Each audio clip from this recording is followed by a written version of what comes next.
Cold nights, wet trails and long hours in the dark. A headlamp needs to work, no excuses. I've been testing the Nitecore UT27 in real winter conditions and this is what I found.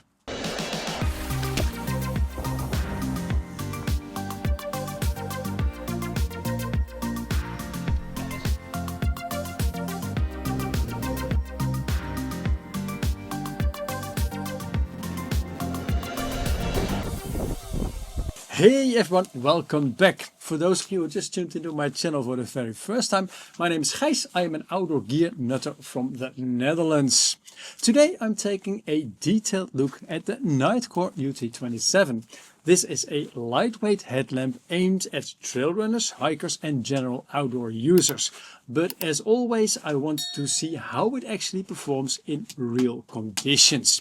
So I've been testing this lamp during winter here in the Netherlands, in the Belgium Ardennes, but also in Sweden. That means long nights, wet forests, wind, snow and temperatures below freezing. Exactly the kind of conditions where a headlamp really needs to work. Now I've used it around the house, during evening hikes, while trail running and also in camp situations. So this review is based on actual use over several months and not just on specs. And overall, the UT27 performs very well. But there is one specific usability issue that I'll get into later in this video. Now let's start with what the UT27 offers on paper, because it is quite a lot. You get up to 800 lumens of output with 3 LEDs that provide multiple color temperatures. Cool white at 6500 Kelvin, neutral white at 4500 Kelvin and warm yellow at 3000 Kelvin. And there's also a red light.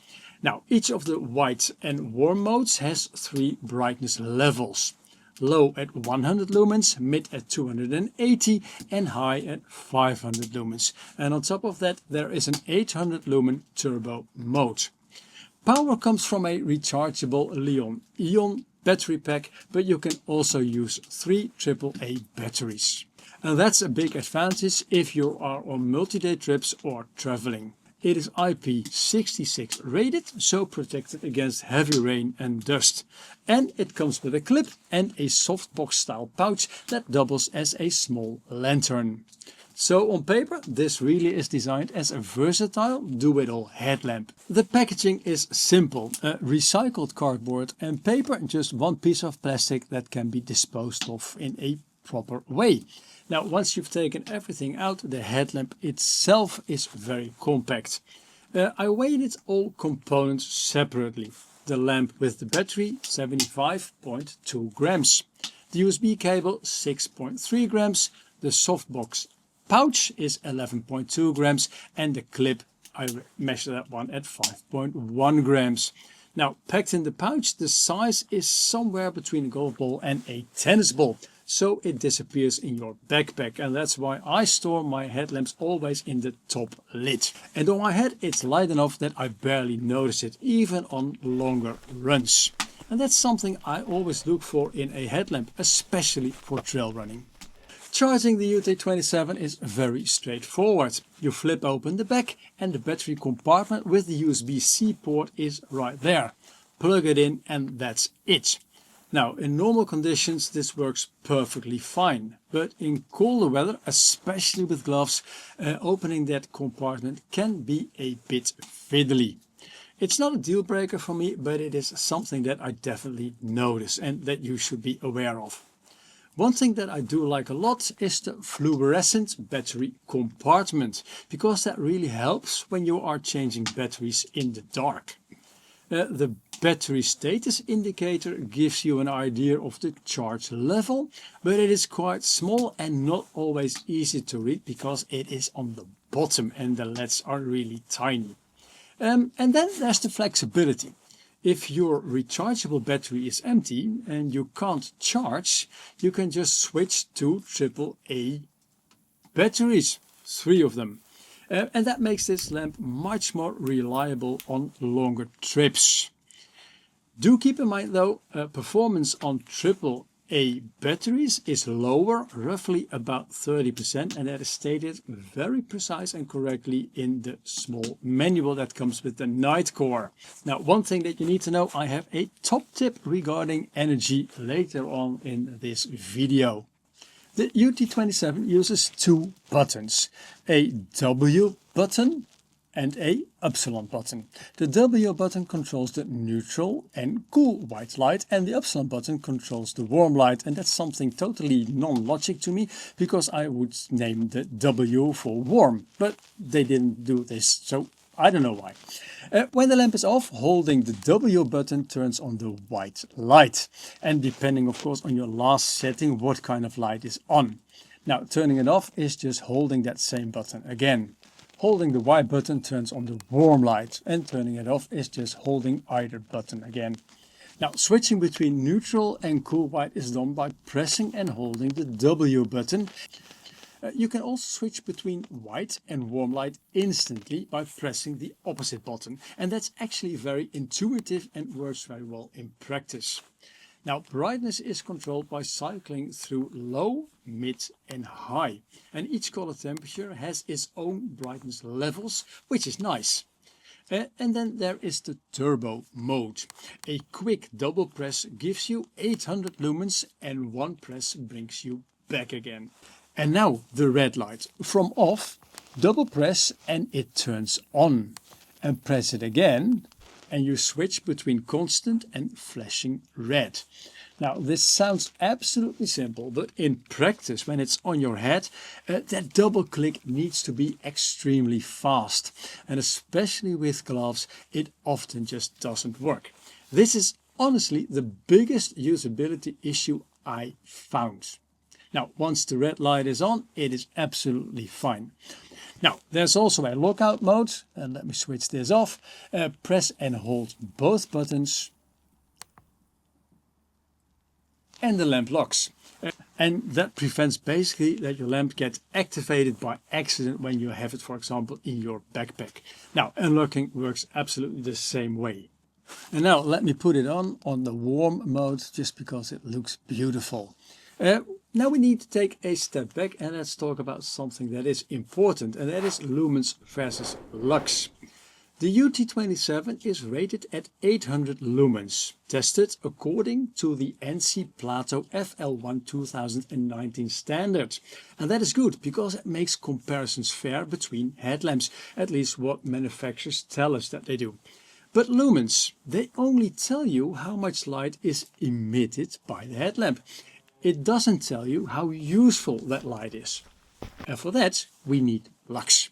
And Lux tells you how much light actually reaches a certain point. So what your eyes actually see. Now, in the past, when I used to work for the Outdoor magazine, I tested this in a laboratory, a professional lab environment. We measured lumen, lux, candela and also the beam pattern. These days I do something similar outdoors. For every lamp that I review, I measure the lux at 5, 10 and 20 meters. And I do this together with my wife, because this is a job that I cannot do all by myself. Now, 5 meters is for me my immediate environment, just around me at camp. 10 and 20 meters become more important when speed increases. It's not perfect science what we do, but it is consistent and very useful for comparison to headlamps that I tested in the past. Now, in our test, we test on a very dark forest road, and we measured for the UT27 the following values.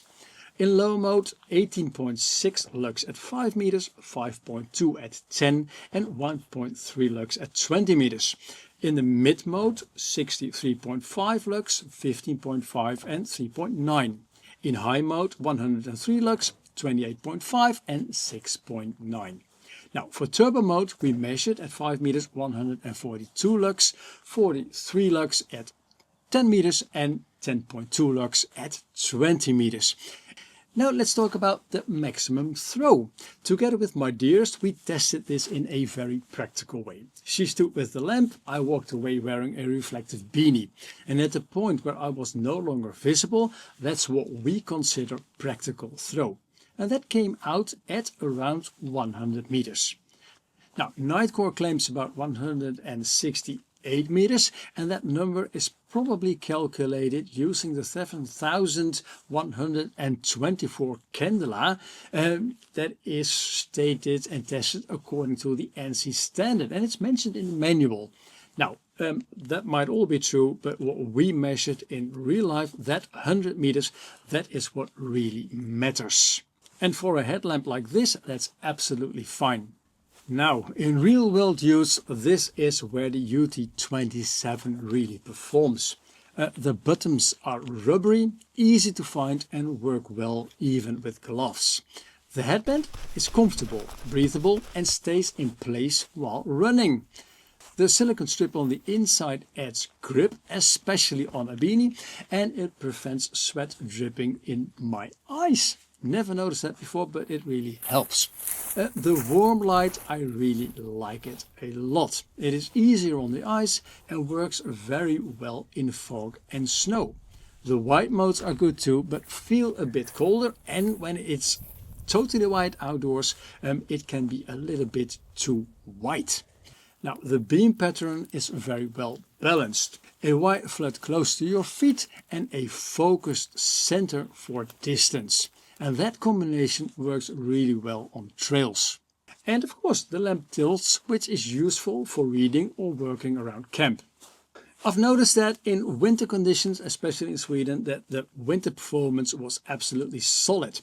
Rain, wind, wet snow, no issues whatsoever. Battery life is also strong. At around 20 degrees I measured between 3 hours and 50 minutes and 3 hours and 45 minutes on high. I also put it outside during the night when it was -5 degrees, and then I turned it on in the morning and it still ran for 3 hours and 36 minutes, and that is impressive and important, because that means you don't have to keep it in your sleeping bag to keep it warm, and you just can turn it on in the morning or in the middle of the night when it's cold.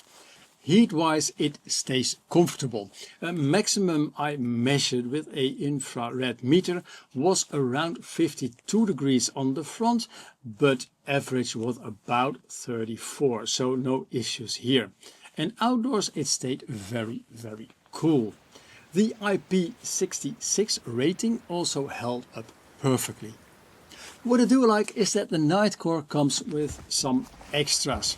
The clip to attach it to, for example, my cap, and the softbox are genuinely useful additions.